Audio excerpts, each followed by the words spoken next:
internet, it's Sunny again, and excuse my dog and the car noises in the background. My dog always decides to eat when I'm filming most times. She's a little troll. Anyway, so there's been a new decoded video uploaded.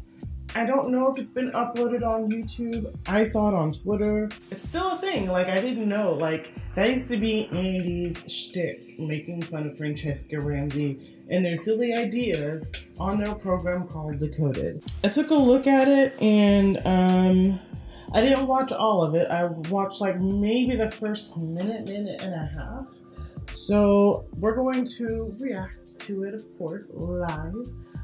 For the most part, and I'm going to share my just immediate thoughts about it. I tried to avoid tweets about it so I didn't get, inspired by their ideas. So I was like, oh my god, Decoded posted something? Let me check it out. Wait, let me stop so I can save this for a video. So apparently this was uploaded a couple days ago. Didn't know that, but anyway, it says, the archetype of the super wealthy, educated Asian American is a common one. At Lily D breaks down the myth of the model minority on the latest episode of MTV Decoded. I really didn't know that Decoded was still a thing. But let's react to this video right quick, shall we? I'm going to take a look and get my first gut reactions. All right, let's go. During any debate about white privilege or the pay gap, you'll usually come across this common argument. But what about Asians? Can I just pause it right quick? Because I really hate that she shows off that dermal piercing in her chest. Dermal piercings are not cute. They are not attractive. They are not, to me, they are the most disgusting looking things. They look like open wounds that won't heal.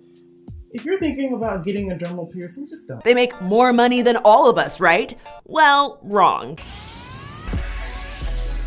What do you mean wrong?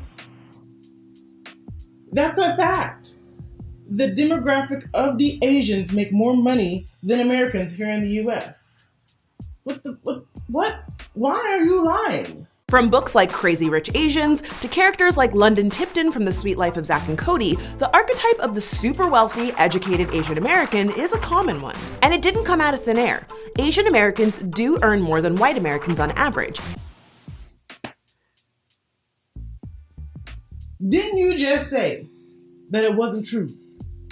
That Asians don't make more than the rest of America? They make more money than all of us, right? Well, wrong. I can't deal with y'all right now, MTV. Francesca, with your dumb dermal piercing look like a daggone pimple. But what the data rarely shows is that economic inequality is a huge problem in the Asian American community. And to help me talk about it, I've enlisted the help of my friend Lily Du. Thanks, Francesca.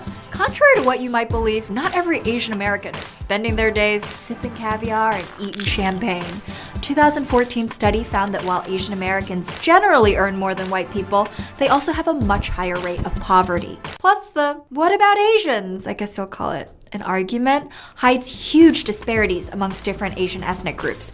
Indian Americans earn twice the national average in median income, while Vietnamese, Cambodians, and Bangladeshi families are at the very bottom of the list. So this begs the question, if not all Asian Americans are making it rain and many are extremely far from it, where did this stereotype come from? Well, like most bullshit, it starts with a, what's the measurement for racism again? Ton of racism. Okay.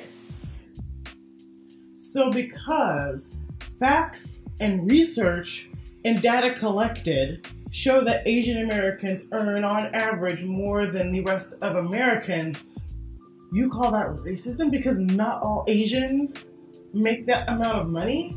Like, how dumb do you sound right now, Lily D?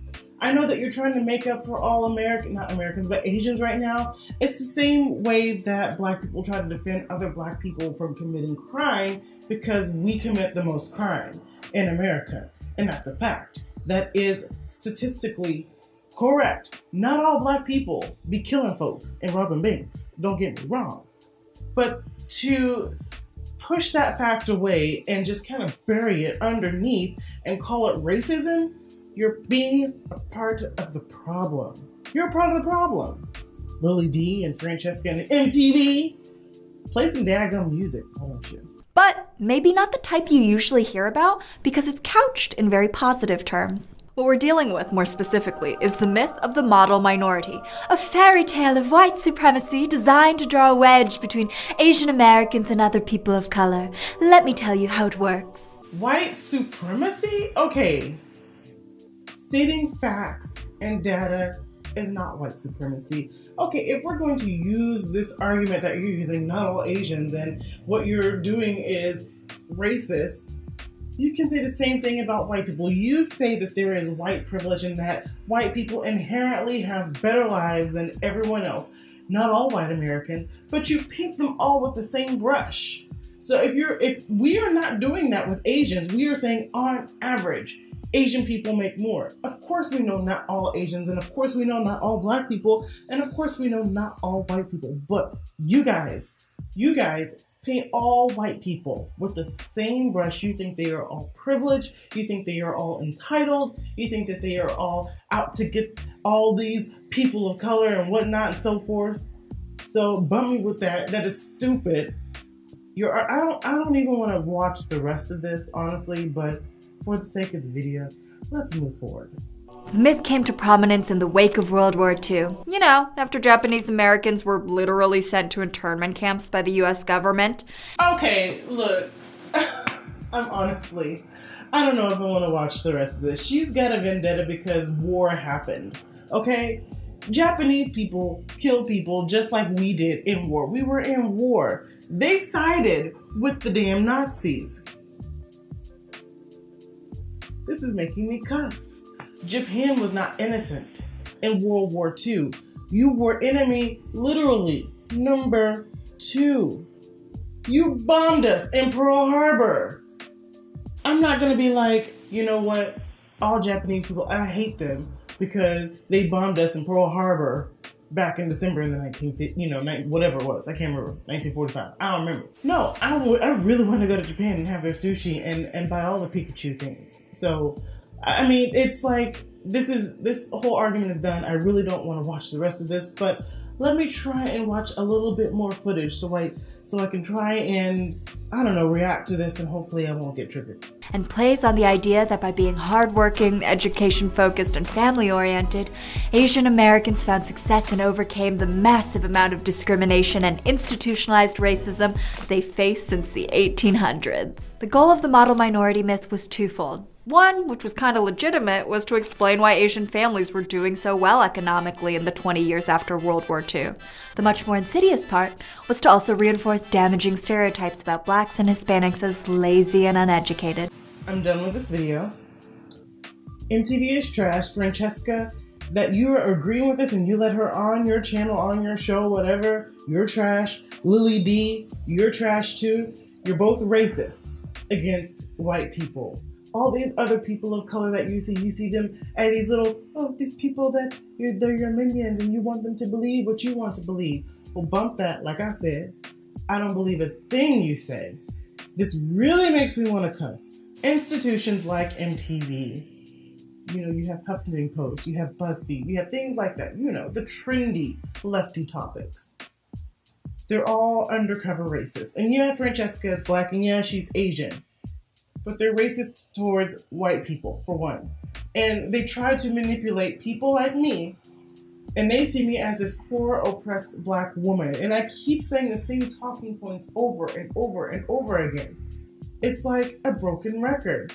And I will keep continuing to say these talking points until they get the picture, all right? We don't need your sympathy. I'm a black woman. I am dirt broke right now, okay? Like, dirt broke. Thursday cannot come here soon enough. I need some money. But I don't need your help. I don't need your pity party. I don't need your victimization or anything like that. I am good. So this video, I'm done with it. I'm not going to watch anything else because I just know it's a bunch of propaganda geared towards making blacks and Asians feel like they're so oppressed when they're the ones that they're doing the best. They're doing the best. And yeah, there's some poor people, but it takes what, a generation for you to become successful here in America? So do it. Yeah, wherever you are. If you're in Cambodia, Bangladesh, India, whatever it is, make the best future for yourself. Yeah, it's going to be hard, but don't let nobody tell you nothing. That, oh, you're oppressed and, oh, you know, people have institutionalized racism that's going to get you down. I grew up in East Texas. Racism is everywhere there. Look at me. Am I sitting here throwing a pity party for myself because I experienced racism in my life? I experienced a lot of racism in my life, but I'm not going to let that hinder my success and my goals in life. So I suggest you do the same. What do you think about this dumb video? I will link it down below. Please subscribe to White Rain Sister and join my Discord and also the Glory Gamers Discord. I'll put that down below too, because that's where I always am. We are a fun bunch and we play games a lot and we goof around a lot. So that's it. Make sure you like the video as well and share it across all the platforms. Thank you so much for watching. Have a great night or day, whatever. And I'll go do the same. Bye.